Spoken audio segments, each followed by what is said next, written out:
Welcome to SB 405D Project Management. My name is Felicia Frida Iden Alcott. I'll be taking you through this unit 4, Project Human Resource and Communication Management. Our discussion is going to focus on managing and controlling communication in project management, session 6. By the end of the session, you should be able to explain how to manage project communication. You should be able to explain how to control project communication and outline the output of managing and controlling project communication as well. So, when it comes to information on projects, there's a need for us to manage the information which is used or needed on every project.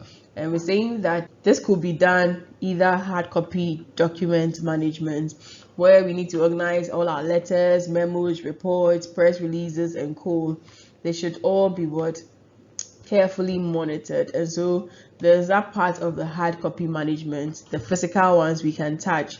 Then we have electronic management as well when it comes to our emails, our fax, our telephone, video, web, and all those ones. These days, modern technologies help us do that, because if you're using Zoom, Google Meet, and things, you can do a recording of the video session, which you can store in your cloud space or in your drive.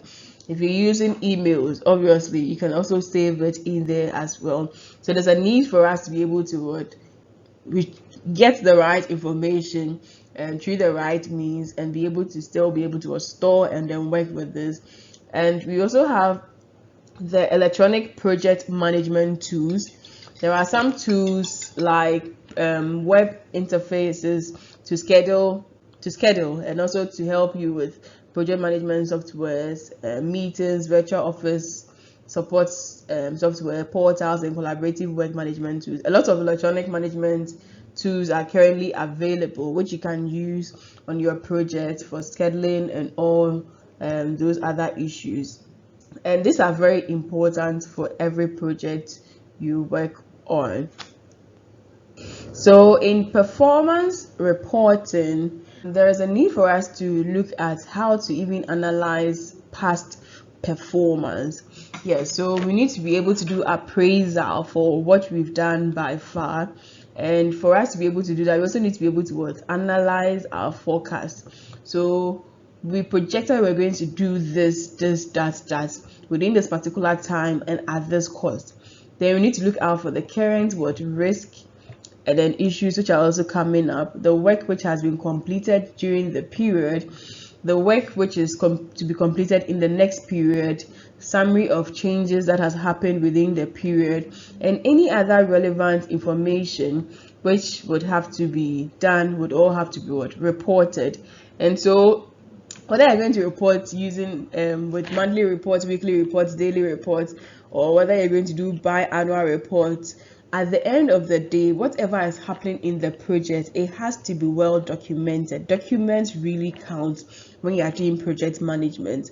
And so these are like critical issues or 7 main issues which you'd have to always report on for your project. Analysis of past performance, analysis of forecast, especially which includes those with time and cost, the current status and risk, the completed tasks you've done, what is yet to be done, approvals you've received within the period, especially regarding to what changes, and any relevant information other stakeholders will be needed would all have to be reported and accounted for. And there's a need for us to also manage our communication output, and these are 3 key things we need to look out for.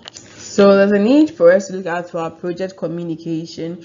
Where are we going to get information for? How do you even distribute information within the project or the institution or the point we find ourselves? How do you even discard information once we are done? All of these would have to be looked at.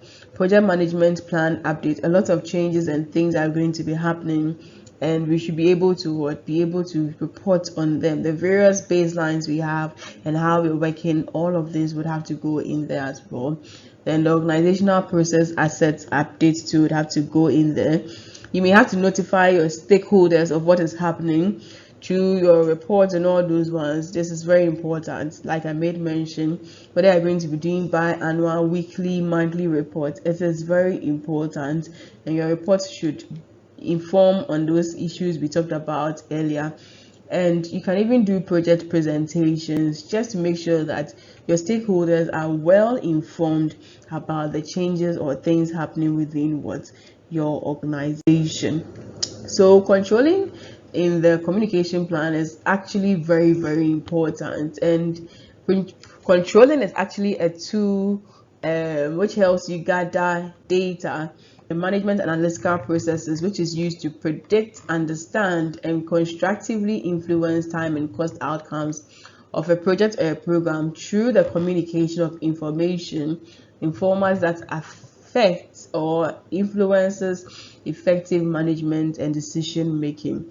The main thing about information is to help with what decision making, and so if we're able to control properly, we'll be able to what achieve such goals.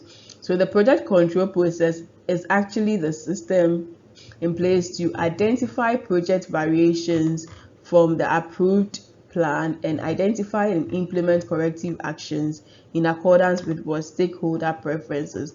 Like I keep mentioning, controlling is all about, yes, this is A. A is what we wanted to achieve. Now we are getting B. Why are we getting B? Maybe B has veered off because of this, that. Then let's bring B on point, and you want to get B back towards the path to getting what A. It could also be that, yes, which usually doesn't happen much. It could also be that, yes, you are really achieving A, or if you even bypass A. Could that have mean that maybe the target you set were weak, or there was something you didn't consider, a key assumption which you didn't consider? You'd have to go and make what corrective measures as well. So whether good or bad, corrective measures are things we'd have to consider, especially when we are controlling, and we need to be able to what monitor and evaluate to be able to do the controlling function properly. So monitoring and controlling communication throughout the entire project lifecycle ensures that information needs of the stakeholders are actually what met. And so we put in place this to be able to manage discrepancies in the project. A is aware of this, B is not aware of this, your sponsors are aware of this, your employees are not even aware of that. All those things can cause shakes and some sort of disturbances within your project team and for your project as well. So how do we then control project communication output? One is the work performance information, which we use it to organize and summarize the performance data which is actually gathered.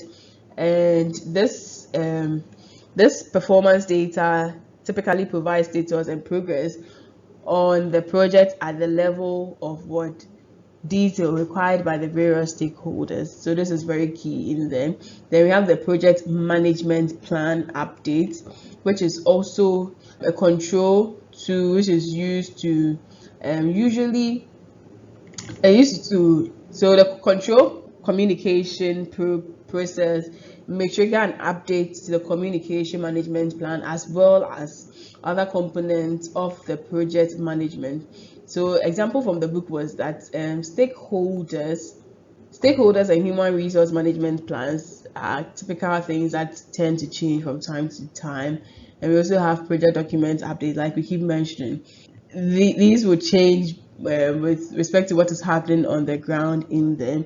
And organizational process assets can also would have to change or would change, and so there's a need to also take note of these ones. So organizational process assets that may be updated include but not limited to the reports formats, the lessons learned documentation, and this documentation may become part of the historical database for both the project and the performing organization, and may include the causes of issues, reasons behind corrective measures chosen, another type of lessons learned within the project. So actually these updates are very important.